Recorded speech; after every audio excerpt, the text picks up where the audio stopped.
예순을 넘기면서 많은 남성분들 스스로에게 이런 말 해보신 적 있지 않으신가요? 이제는 어쩔 수 없지, 나이 때문이겠지. 그런데 정말로 문제를 만드는 건 나이가 아니라 바로 그 생각일지도 모릅니다.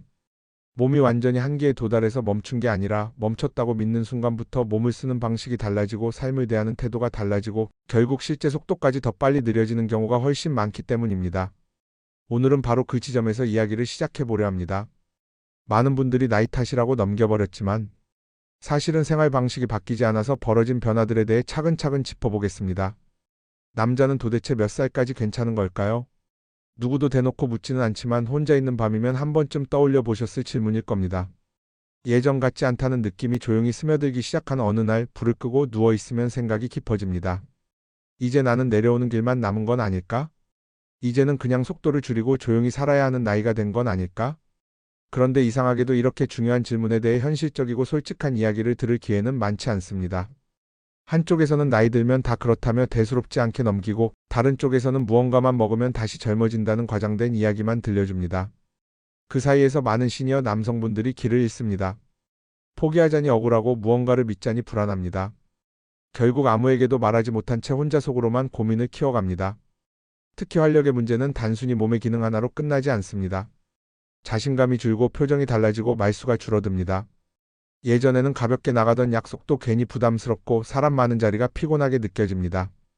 웃고 떠들다가도 문득 혼자 뒤처진 기분이 들 때가 있습니다. 겉으로는 아무렇지 않은 척하지만 속으로는 자꾸 비교하게 됩니다. 나는 왜 이렇게 빨리 변하는 것 같지? 남들은 다 괜찮아 보이는데 왜 나만 이런가? 이런 생각이 반복될수록 사람은 스스로를 점점 뒤로 물립니다. 해야 할 일도 미루고 보고 싶은 사람에게 연락하는 일도 줄이고 새로운 일은 시작도 하기 전에 포기합니다. 몸의 변화가 삶의 크기까지 줄여버리는 순간입니다. 그런데 여기서 꼭 짚고 넘어가야 할 사실이 있습니다. 지금 느끼는 변화의 상당 부분은 되돌릴 수 없는 노화라기보다 오랫동안 쌓여온 생활 습관의 결과인 경우가 많다는 점입니다. 나이가 들면 몸이 약해지는 건 자연스러운 흐름입니다. 하지만 그 약해지는 속도를 결정하는 건 생각보다 거창한 게 아니라 아주 사소해 보이는 일상입니다. 움직임이 줄어든 시간, 늦게 자고 일찍 깨는 불규칙한 수면, 대충 때운 식사, 스트레스를 풀지 못한 채 그냥 버텨온 날들이 조금씩 몸의 기초를 약하게 만듭니다. 문제는 이런 변화가 아주 천천히 진행되기 때문에 어느 날 갑자기 무너진 것처럼 느껴진다는 데 있습니다. 많은 분들이 이렇게 말합니다. 나는 갑자기 이렇게 된 것 같다고요. 그런데 이야기를 자세히 들어보면 몇 해 전부터 신호는 이어지고 있었습니다. 예전보다 쉽게 피곤해졌고 밤에 자주 깨기 시작했고 배가 나오면서 움직임이 줄었고 괜히 짜증이 늘고 의욕이 떨어졌습니다. 하지만 그때마다 이렇게 넘겼습니다.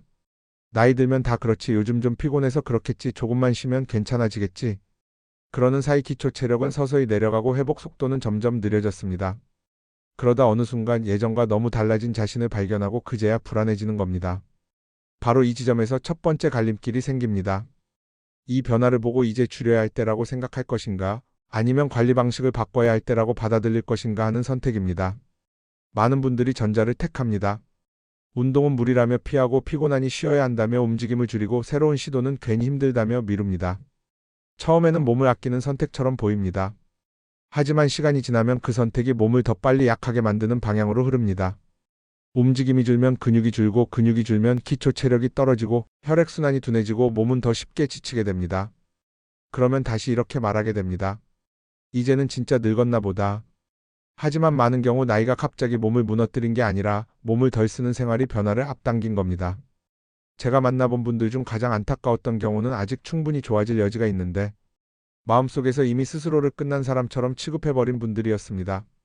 이 나이에 뭘 더 바라겠어요. 이렇게 말씀하시지만 이야기를 조금만 더 나눠보면 운동은 거의 하지 않으시고 잠은 들쑥날쑥하고 식사는 대충 넘기는 날이 많고 검진은 몇 해째 미루고 계신 경우가 적지 않았습니다. 몸이 나빠질 조건은 이미 다 쌓여 있었는데 그 원인을 전부 나이 한 단어로 덮어버리고 계셨던 겁니다. 물론 나이는 영향을 줍니다. 하지만 나이가 모든 걸 결정하지는 않습니다. 같은 나이에도 눈빛이 또렷하고 걸음에 힘이 있는 분이 있고 50대 후반부터 이미 모든 걸 접은 사람처럼 사는 분도 있습니다. 그 차이를 만드는 건 특별한 비법이 아니라 몸을 대하는 태도입니다. 몸은 쓰면 유지되고 안 쓰면 빠르게 약해집니다. 너무 단순해 보이지만 이 원리를 무시하면 어떤 방법을 써도 오래가지 않습니다. 여기서 한 가지 더 생각해 볼 부분이 있습니다.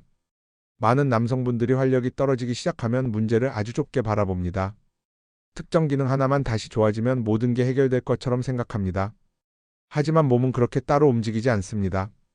기운이 떨어졌다는 건 혈관 건강, 근육량, 호르몬 균형, 수면의 질, 스트레스 상태가 서로 얽혀 있다는 신호일 가능성이 큽니다.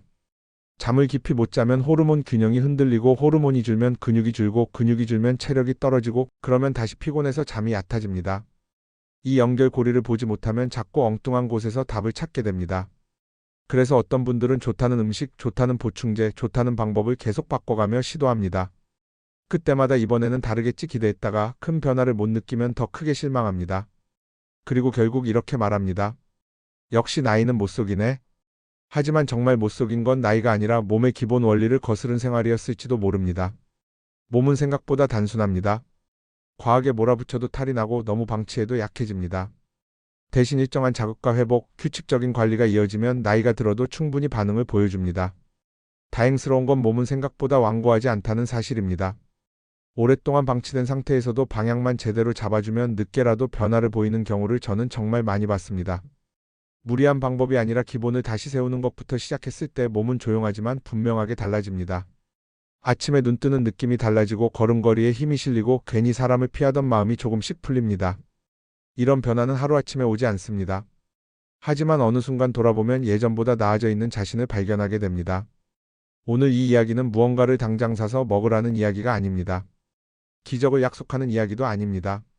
대신 포기하기엔 아직 이르다는 이야기, 지금부터라도 몸을 다시 돌볼 충분한 가치가 있다는 이야기, 그리고 그 출발점은 생각보다 거창하지 않다는 이야기를 드리고 싶었습니다.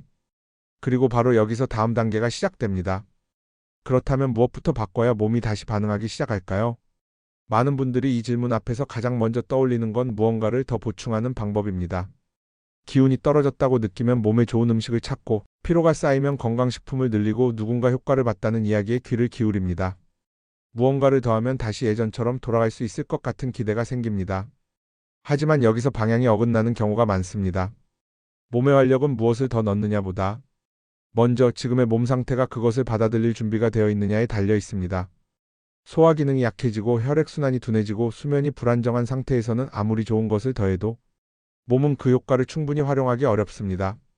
마치 굳은 흙 위에 물을 부으면 스며들지 못하고 흘러가 버리는 것과 비슷합니다. 그래서 순서가 중요합니다.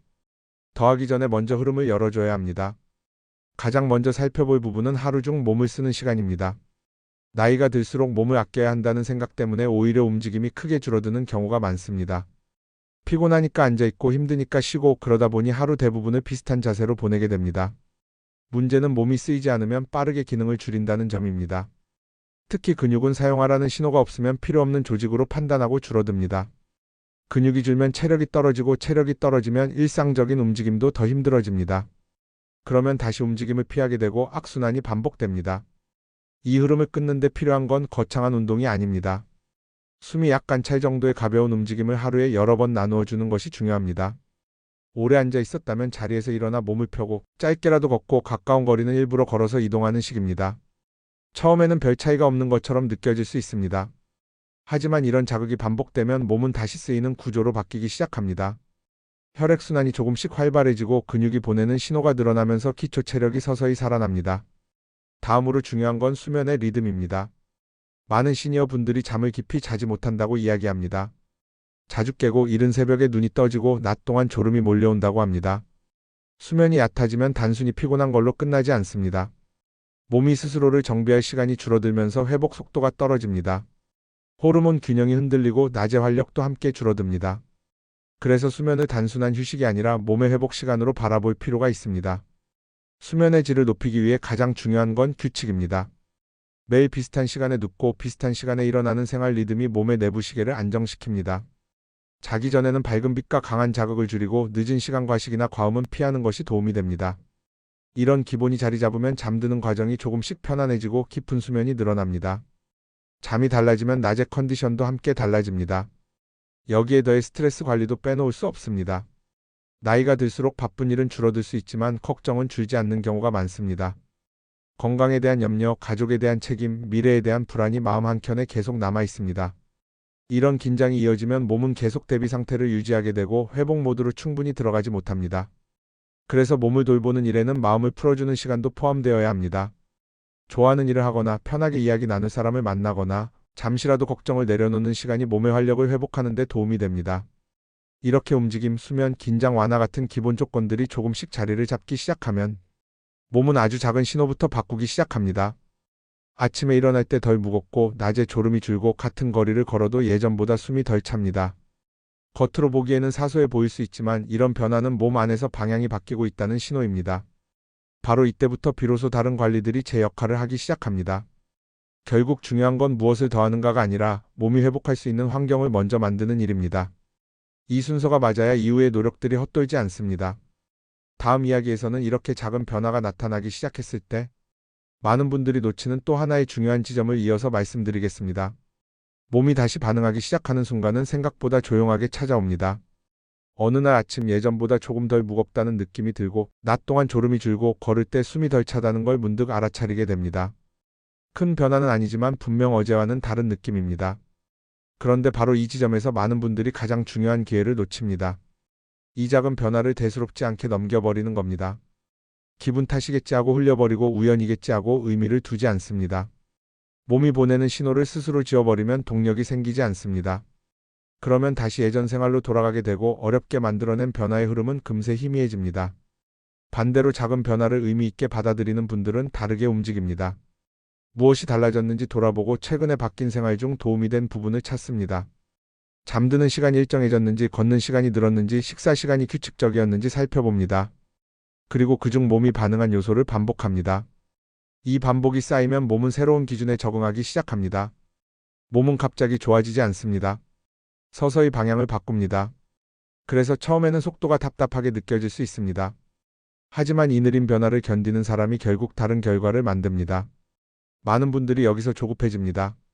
왜 이렇게 더딘지, 왜 확 달라지지 않는지 답답해합니다. 그러다 포기하거나 더 빠른 효과를 기대하며 다른 방법으로 옮겨갑니다. 그러면 다시 처음으로 돌아가게 됩니다. 이 시기에는 속도를 재는 대신 흐름을 보는 시선이 필요합니다. 오늘이 어제보다 조금 나은지, 지난달보다 덜 힘든지 이 정도의 차이를 기준으로 삼아야 합니다. 남과 비교하면 늘 부족해 보이지만 어제의 나와 비교하면 변화는 분명히 존재합니다. 몸은 정직합니다. 방향이 맞으면 늦어도 반응을 보여줍니다. 여기서 또 하나 중요한 점이 있습니다. 몸의 변화는 몸 안에서만 일어나지 않는다는 사실입니다. 몸이 조금 가벼워지면 사람의 표정이 달라지고 표정이 달라지면 주변 반응도 달라집니다. 괜히 피하던 약속에 한 번 더 나가게 되고 미뤄두었던 일을 다시 생각하게 됩니다. 몸의 작은 변화가 일상의 움직임을 바꾸기 시작하는 순간입니다. 그래서 활력을 되찾는 과정은 단순히 체력을 회복하는 일이 아닙니다. 자신을 다시 움직일 수 있는 사람으로 인식하는 과정이기도 합니다.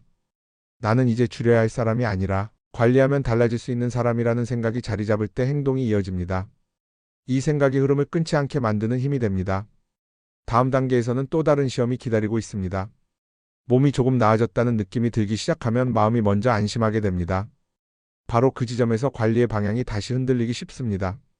그럼 왜 좋아지기 시작했을 때가 오히려 더 중요한 시기인지, 그리고 그 구간을 어떻게 지나야 변화가 오래 이어지는지 이어서 말씀드리겠습니다.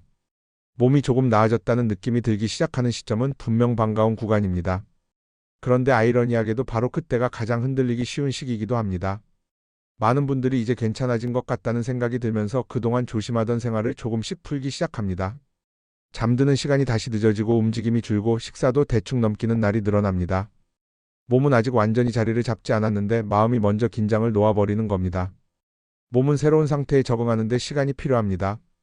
특히 시니어 시기에는 회복 속도도 느리지만 무너지는 속도 역시 생각보다 빠릅니다. 힘들게 만들어 놓은 작은 변화가 생활 리듬 하나 흐트러지는 것만으로도 금세 희미해질 수 있습니다. 그래서 좋아졌다고 느껴질수록 오히려 기본을 더 안정적으로 지켜야 합니다. 이 시기에 가장 중요한 건 무언가를 더 늘리는 것이 아니라 이미 하고 있는 것을 꾸준히 유지하는 일입니다. 더 오래 걷겠다고 갑자기 무리하거나 식사를 과하게 줄이거나 새로운 방법을 한꺼번에 추가하면 오히려 몸이 부담을 느끼고 흐름이 깨질 수 있습니다. 몸은 급격한 변화보다 일정한 리듬을 더 잘 받아들입니다. 같은 시간에 움직이고 비슷한 시간에 자고 일정한 패턴으로 생활하는 것이 몸을 안정시키는 힘이 됩니다. 또 하나 도움이 되는 건 자신의 흐름을 눈으로 확인하는 일입니다. 거창하지 않아도 괜찮습니다. 오늘 몸 상태가 어땠는지, 얼마나 움직였는지, 잠은 어떠했는지 간단히 적어보는 것만으로도 변화의 흐름이 보입니다. 몸의 상태는 하루아침에 크게 달라지지 않지만 기록을 통해 보면 서서히 나아지고 있다는 걸 확인할 수 있습니다. 이 확인이 다시 의욕이 되고 의욕이 지속을 만듭니다. 이 시기에 많은 분들이 빠지는 또 다른 착각이 있습니다. 이 정도면 됐다는 생각입니다. 하지만 건강은 한번 도달하고 끝나는 지점이 아니라 계속 돌봐야 유지되는 상태입니다. 물을 한 번 마셨다고 평생 갈증이 해결되지 않듯이 몸의 활력도 꾸준한 관리 속에서 유지됩니다. 지금의 노력이 일시적인 이벤트가 아니라 앞으로의 생활 방식이 될 때 비로소 몸은 안정된 변화를 유지합니다. 여기까지 오셨다면 이미 중요한 문을 넘은 상태입니다. 몸의 신호를 무시하지 않았고 방향을 바꾸었고 작은 변화를 만들어냈습니다. 이제 필요한 건 더 빨리 가는 것이 아니라 흔들리지 않고 이어가는 일입니다. 일정한 리듬이 자리 잡으면 몸은 점점 안정되고 안정된 상태에서 활력은 더 깊어집니다. 지금까지 우리는 몸의 신호를 알아차리고 방향을 바꾸고 작은 변화를 쌓아가는 과정에 대해 이야기했습니다. 마지막으로 남은 이야기는 이 변화가 왜 단순한 건강관리에 그치지 않고 삶 전체를 다시 넓히는 일과 연결되는가에 대한 부분입니다. 활력이 떨어졌을 때 사람은 자신도 모르게 삶의 범위를 줄입니다. 멀리 나가는 일을 피하고 새로운 약속을 줄이고 익숙한 일만 반복합니다. 혹시 피곤해질까봐, 혹시 힘들어질까봐 스스로 선을 긋습니다. 이렇게 줄어든 생활은 몸을 더 굳게 만들고 굳어진 몸은 다시 삶을 더 좁히는 방향으로 흘러갑니다. 몸과 생활이 함께 작아지는 흐름입니다. 반대로 몸이 조금씩 살아나기 시작하면 달라지는 부분이 있습니다. 같은 하루라도 덜 버겁게 느껴지고 사람을 만나는 일이 덜 부담스럽고 미뤄두었던 일을 다시 떠올리게 됩니다. 이때 생기는 가장 중요한 변화는 체력 그 자체가 아니라 내가 다시 움직일 수 있다는 감각입니다. 이 감각이 생기면 삶의 방향이 달라집니다. 그래서 몸을 돌보는 일은 단순히 오래 살기 위한 준비가 아닙니다. 남은 시간을 어떤 모습으로 살 것인가를 결정하는 일에 가깝습니다. 기운이 없을 때는 하루를 버티는 게 목표가 되지만 활력이 살아나면 하루를 어떻게 쓸 것인가를 생각하게 됩니다. 같은 하루라도 전혀 다른 하루가 됩니다. 여기서 마지막으로 꼭 필요한 마음가짐이 하나 있습니다. 완벽해지려 하지 않는 태도입니다. 많은 분들이 건강관리를 시작하면 처음부터 너무 잘해보려 합니다. 계획을 세우고 규칙을 만들고 조금만 어긋나도 실망합니다. 하지만 몸은 완벽함보다 지속성을 더 좋아합니다. 하루 빠졌다고 모든 게 무너지는 건 아닙니다. 중요한 건 다시 이어가는 힘입니다. 몸이 좋아지는 과정도 삶이 달라지는 과정도 모두 오르내림이 있습니다. 어떤 날은 컨디션이 좋고 어떤 날은 다시 피곤합니다. 이 흔들림을 실패로 받아들이면 쉽게 지칩니다. 대신 흐름의 일부로 받아들이면 오래 갈 수 있습니다. 오늘 조금 힘들어도 내일 다시 이어가면 됩니다. 몸은 그렇게 서서히 방향을 유지합니다. 그리고 꼭 기억하셨으면 하는 말이 있습니다. 나이가 들수록 가능성이 줄어드는 게 아니라 선택의 방식이 달라지는 것입니다. 예전처럼 빠르지 않을 수는 있지만 방향을 바꿀 수 있는 힘은 여전히 남아 있습니다. 몸은 이미 많은 신호를 보내왔고 그 신호에 응답하는 순간부터 다시 움직이기 시작합니다. 지금까지의 이야기는 특별한 비법이 아니었습니다. 대신 몸의 신호를 무시하지 않는 태도, 작은 습관을 이어가는 힘, 그리고 자신을 아직 관리 중인 사람으로 바라보는 시선에 대한 이야기였습니다. 이 세 가지가 쌓이면 몸은 천천히 달라지고 몸이 달라지면 삶의 표정이 달라집니다. 혹시 지금도 망설여진다면 거창한 결심 대신 아주 작은 한 가지를 정해보셔도 좋겠습니다. 오늘 하루 몸을 위해 의식적으로 한 가지를 해보는 것. 그것이 걷기일 수도 있고 일찍 눕는 것일 수도 있고 물을 한 컵 더 마시는 것일 수도 있습니다. 그 한 가지가 반복되면 습관이 되고 습관이 쌓이면 몸의 방향이 바뀝니다. 이 채널에서는 이렇게 나이와 함께 달라지는 몸을 이해하고 무리하지 않으면서도 다시 회복할 수 있는 방법들을 계속해서 차분하게 이야기해드리고 있습니다. 오늘 내용이 조금이라도 도움이 되셨다면 구독을 통해 다음 이야기도 함께 해주시기 바랍니다. 혼자 고민하지 않으셔도 됩니다. 함께 천천히 하지만 분명하게 달라질 수 있습니다. 끝났다고 생각하는 순간 내려가기 시작하지만 아직 늦지 않았다고 생각하는 순간부터 몸은 다시 올라갈 준비를 합니다. 그리고 그 출발점은 멀리 있지 않습니다. 바로 오늘 지금의 작은 선택에서 시작됩니다.